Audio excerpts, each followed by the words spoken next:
যে বিভিন্ন ব্যবসায়িক প্রতিষ্ঠান থেকে নাকি আমরা টাকা নিয়ে আসছি।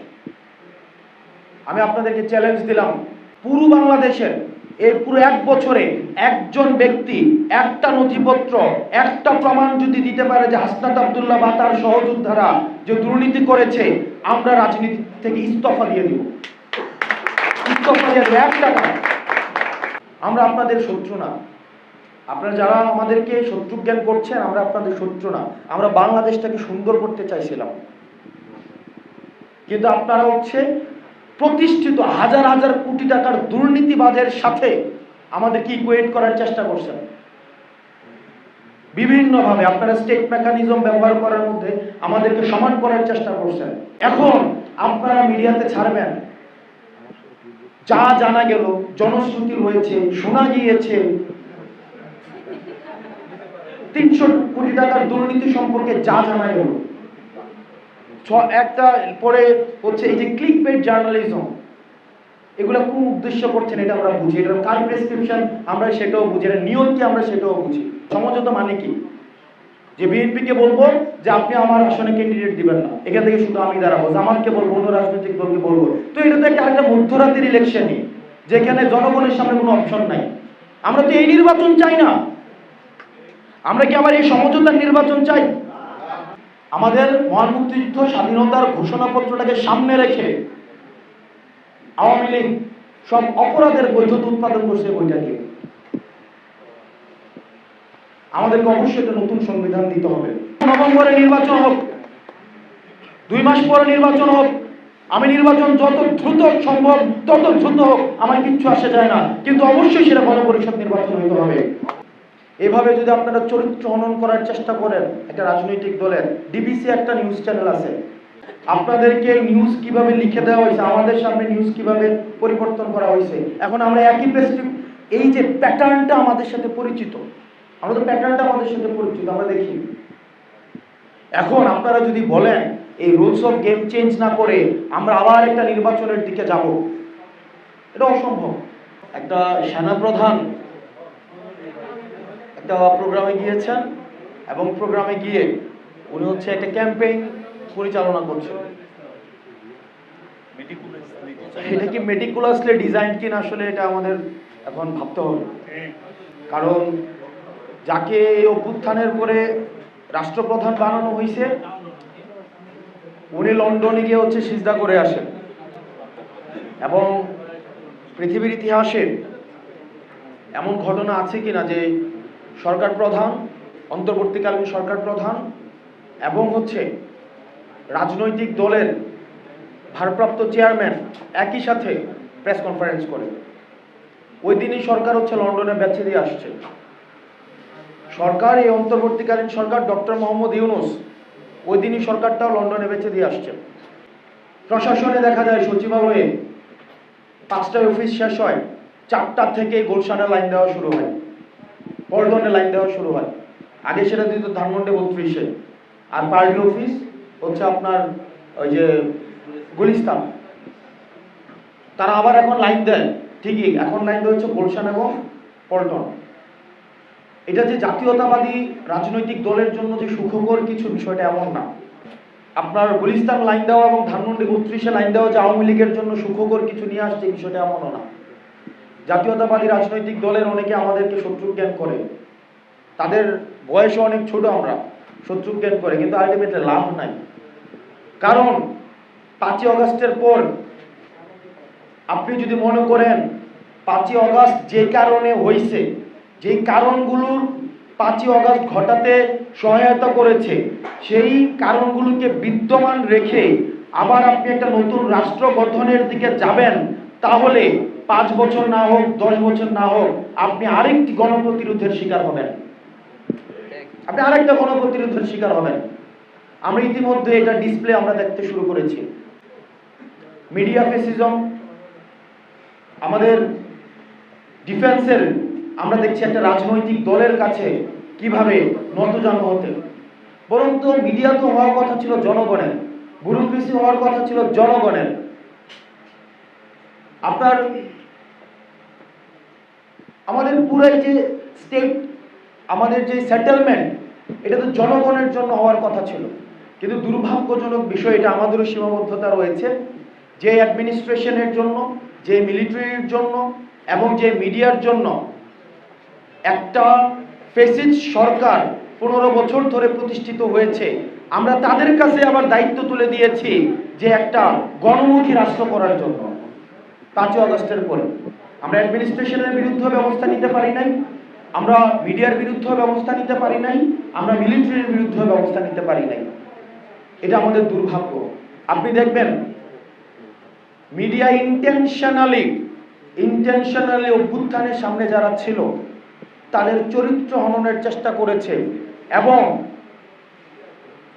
যা জানা গেল এই রিপোর্টের মধ্য দিয়ে তাদেরকে দুর্নীতিবাজ হিসেবে প্রমাণের বিভিন্ন সময় চেষ্টা করেছে। আমি অন্তত এখানে 100টা মিডিয়া আছে, সব মিলিয়ে ছোট বড়, মেইন স্ট্রিম, এখানে হচ্ছে সোশ্যাল মিডিয়া, মাল্টিমিডিয়া, আমি সবাইকে সামনে রেখে আমি চ্যালেঞ্জ দিতে পারি। ওইদিন একজন রাজনীতিবিদ বলেছেন যে বিভিন্ন ব্যবসায়িক প্রতিষ্ঠান থেকে নাকি আমরা টাকা নিয়ে আসছি। আমি আপনাদেরকে চ্যালেঞ্জ দিলাম, বাংলাদেশের যতগুলো ব্যবসায়ী প্রতিষ্ঠান আছে, ক্লিন দুর্নীতি তো করা যায় না, হয় ব্যক্তি নিজে এসে সাক্ষ্য দিবেন। এই বাংলাদেশের এই 64টা জেলায় কেউ না কেউ নিজে এসে সাক্ষ্য দিবে সে আমার কাছ থেকে টাকা আনছে, তাই না? অথবা এটা নথিপত্র থাকবে, কোনো না কোনো নথিপত্রতে নিশ্চয়ই থাকবে, এটার অডিও থাকবে, না হয় ভিডিও থাকবে, না হয় সিসিটিভি ফুটেজ থাকবে, কোনো না কোনো নথিপত্র তো থাকবে। অথবা ব্যক্তি নিজে এসে সাক্ষ্য দিবে যে হচ্ছে কি সে দুর্নীতি করছে, আমার কাছ থেকে টাকা নিয়ে আসছে। নাকি একদম হাওয়ার মধ্য দিয়ে দুর্নীতি করা যায়? আমি চ্যালেঞ্জ দিচ্ছি, পুরো বাংলাদেশের এই পুরো 1 বছরে একজন ব্যক্তি একটা নথিপত্র, একটা প্রমাণ যদি দিতে পারে যে হাসনাত আব্দুল্লাহ বা তার সহযোদ্ধারা যে দুর্নীতি করেছে, আমরা রাজনীতি থেকে ইস্তফা দিয়ে দিব। ইস্তফা দিয়ে একটা না। এখন আপনারা মিডিয়াতে ছাড়বেন, যা জানা গেল, জনশ্রুতি রয়েছে, শোনা গিয়েছে 300 কোটি টাকার দুর্নীতি সম্পর্কে যা জানা গেল, একটা পরে হচ্ছে এই যে ক্লিকবেট জার্নালিজম, এগুলো কোন উদ্দেশ্য করছেন এটা আমরা বুঝি, এটা কার প্রেসক্রিপশন আমরা সেটাও বুঝি, এটা নিয়ম কি আমরা সেটাও বুঝি। আমরা আপনাদের শত্রু না, আপনারা যারা আমাদেরকে শত্রু জ্ঞান করছেন, আমরা আপনাদের শত্রু না, আমরা বাংলাদেশটাকে সুন্দর করতে চাইছিলাম। কিন্তু আপনারা হচ্ছে প্রতিষ্ঠিত হাজার হাজার কোটি টাকার দুর্নীতিবাজের সাথে আমাদেরকে ইকুয়েট করার চেষ্টা করছেন বিভিন্নভাবে। আপনারা স্টেট মেকানিজম ব্যবহার করার মধ্যে আমাদেরকে সমান করার চেষ্টা করছেন। এটার যে মূল্য আমাদেরকে চুকাইতে হবে। সেই জায়গা থেকে আজকে দেখলাম কালের কণ্ঠে আরেকটা নিউজ করছে যে আমরা নাকি আসন ভাগাভাগি করতেছি। 30টা আসন চাইছি, 17টা রাজি হয়েছে। আমি অনেকগুলা, এখানে আমার বিভাগেরও শিক্ষার্থী আছে যারা হচ্ছে এখানে এখন সাংবাদিকতার সাথে যুক্ত হয়েছে, আমাদের এগুলো পড়াইছে। আমরা তো রেফারেন্সিং বুঝি, পড়াশোনা ছাড়া তো এখানে আসি নাই। আমি অনেকবার নিউজটা দেখলাম, এখানে কোন রেফারেন্স ব্যবহার করা হয়েছে, কোনো রেফারেন্সই দেওয়া হয়নি, মনে হচ্ছে ফেসবুক স্ট্যাটাস। এভাবে যদি আপনারা চরিত্র হনন করার চেষ্টা করেন একটা রাজনৈতিক দলের, ডিবিসি একটা নিউজ চ্যানেল আছে, আমি নিজে দেখেছি, আমি নিজে সাক্ষী। 18 জুলাই 19 জুলাই কিভাবে ফোন দিয়ে ডিবিসি হচ্ছে, এবং আমার কাছে এখন প্রমাণ আছে যে কিভাবে হচ্ছে ভিডিওকে ডিস্টর্ট করে। তখন ডিজিএফ এর একজন মিডিয়া নিয়ন্ত্রণ করতো হাসনাত নামে একজন লোক, উনি লেফটেন্যান্ট কর্নেল খুব সম্ভবত ছিল, আপনারা অনেকেই চিনতে পারেন। আপনারা ওই দিন পদ্মায় কারা কারা ছিলেন? এখানে কি একজনও ছিলেন না পদ্মায়? একজন সাংবাদিকও ছিলেন না ওই দিন? অন্তত 30 জন সাংবাদিক ছিল পদ্মায়।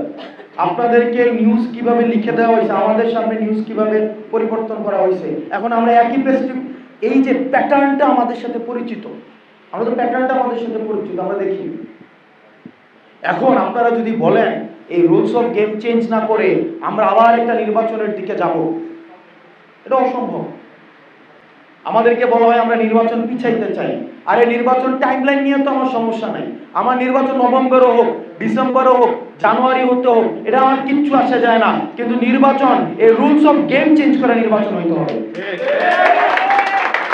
আমার নভেম্বরে নির্বাচন হোক, 2 মাস পরে নির্বাচন হোক, আমি নির্বাচন যত দ্রুত সম্ভব তত দ্রুত হোক, আমার কিচ্ছু আসে যায় না, কিন্তু অবশ্যই সেটা গণপরিষদ নির্বাচন হইতে হবে।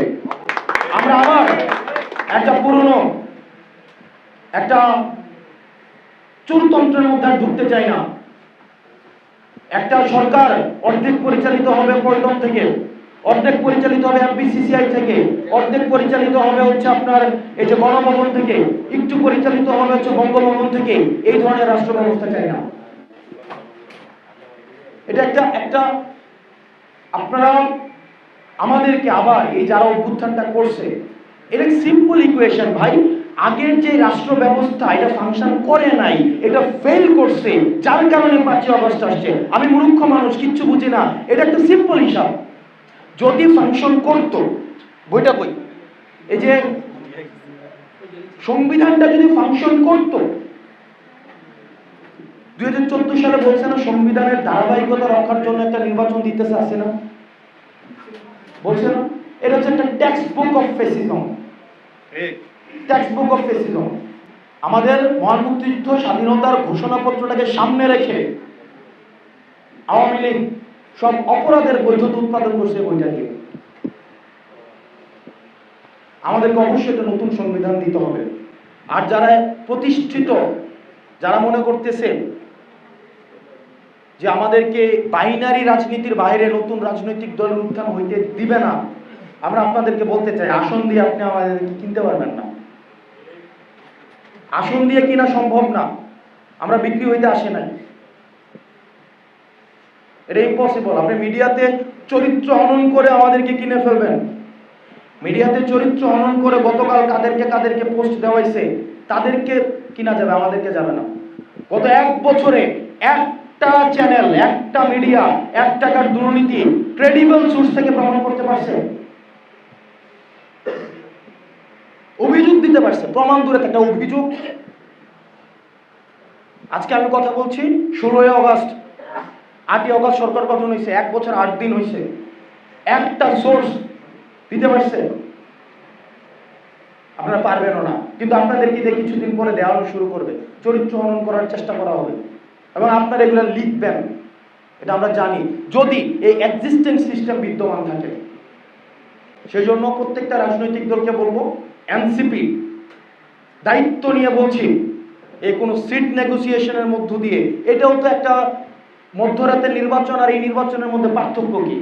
আমি যদি আগে সমঝোতা করি যে আমি দাঁড়াবো এই আসনে, আপনি এখান থেকে ক্যান্ডিডেট দিবেন না, সমঝোতা মানে কি? যে বিএনপিকে বলবো যে আপনি আমার আসনে ক্যান্ডিডেট দিবেন না, এখান থেকে শুধু আমি দাঁড়াবো, জামাতকে বলবো, অন্য রাজনৈতিক দলকে বলবো। তো এটা তো একটা মধ্যরাতের ইলেকশনই, যেখানে জনগণের সামনে কোনো অপশন নাই। আমরা তো এই নির্বাচন চাই না। আমরা কি আবার এই সমঝোতার নির্বাচন চাই? জনগণের সামনে অপশন থাকতে হবে। জনগণ, আমরা একটা নতুন সিস্টেম তৈরি হবে যেখানে জনগণের সামনে অপশন থাকবে, তার যদি পছন্দ হয় আমাকে ভোট দিবে, না হয় ভোটের মাধ্যমে দিয়ে রায় দিবে যে আমি সে আমাকে খারিজ করে দিয়েছে। এখন আবার আমরা আগের মতো করে এই সমঝোতার রাজনীতির দিকেই যাচ্ছি, যেটা ইম্পসিবল। আর রুলস অফ গেম, আমরা আগে যেভাবে নির্বাচন হইতো, আগে কিভাবে নির্বাচন হইতো, আগে নির্বাচন করে দিত আমার আসন কুমিল্লা 4, এর আগের বছর যিনি এমপি ছিল 100 কোটি টাকা, কথায় কথিত আছে, প্রমাণ তো নাই, 100 কোটি টাকার বেশি খরচ করে উনি হচ্ছে নির্বাচিত হয়েছে নমিনেশন নিয়ে। আগে নির্বাচন কে করে দিত? ওসি। আপনারা গণমাধ্যম কর্মী আছে, আপনারা নির্বাচন তো আমরা করছেন না, ওসি নির্বাচন করে দিত। ওসি যার পক্ষে থাকে সে সবার পাইতো, ইউনো নির্বাচন করে দিত। এই কারণে দেখবেন এখন দৌড়ঝাঁপ শুরু হয়েছে, কার একটা ওসি আনা যায়, কার একটা ইউনো আনা যায়। আমার ওসি আমার পক্ষে থাকবে কি থাকবে না, ইউনো আমার পক্ষে থাকবে কি থাকবে না। ওসি ইউনো যদি পক্ষে থেকে নির্বাচনকে ম্যানিপুলেট করা যায়, তাহলে ওই আমার রুলস অফ গেম কেমনে চেঞ্জ হইল? জনগণ হচ্ছে নির্বাচন একমাত্র হচ্ছে ম্যানিপুলেট করতে পারবে, এই ক্ষমতাটা শুধু থাকবে জনগণের কাছে। এখানে আম্পায়ারের ভূমিকা পালন করবে হচ্ছে প্রশাসন। আমরা দেখছি আম্পায়ারের জায়গায় প্রশাসন খেলোয়াড়ের ভূমিকায় অবতীর্ণ হয়। প্রশাসন পুলিশ কি খেলোয়াড় না আম্পায়ার? তারাই খেলোয়াড়, তাহলে সে জায়গায় কেমন হবে? আমাদের রুলস অফ গেম চেঞ্জ করতে হবে। যে রেফারি সে রেফারি থাকবে, যে খেলোয়াড় সে খেলোয়াড় থাকবে। রেফারি যদি গোল দিতে যায় এটা সমস্যা নয়। আগের নির্বাচনগুলোতে রেফারিরাই হচ্ছে ফাউল করে গোল দিয়েছে এবং 22 জন মিলে একদিকে খেলছে। আমরা এই নির্বাচন আর চাই না। আমাদেরকে বলা হয় আমরা নির্বাচন পিছাইতে চাই, আমরা স্পষ্ট ভাষায় বলছি, স্পষ্টভাবে বলছি নির্বাচন প্রয়োজনে 2 মাস পরে দেন, কিন্তু অবশ্যই সেটা গণপরিষদ নির্বাচন হতে হবে। আর এনসিপি কোন আসন সমঝোতার রাজনীতি এ পর্যন্ত করেও নাই, কোনোদিন করবেও না।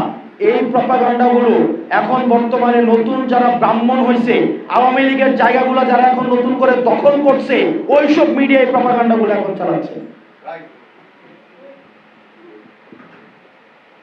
প্রিয় সাংবাদিক বৃন্দ এবং যারা আজকে আলোচনা উপস্থিত হয়েছেন, আমরা এই নতুন বাংলাদেশ দিতে চাই। আমাদেরকে শত্রুজ্ঞান কোন রাজনৈতিক দল আপনারা যদি করে থাকেন সেটা আপনারা ভুল করছেন। আর ডক্টর মোহাম্মদ ইউনূসকে ওনাকে বলতে চাই, ওনার ইমেজ নিয়ে খুব সবসময় উনি আজান হচ্ছে।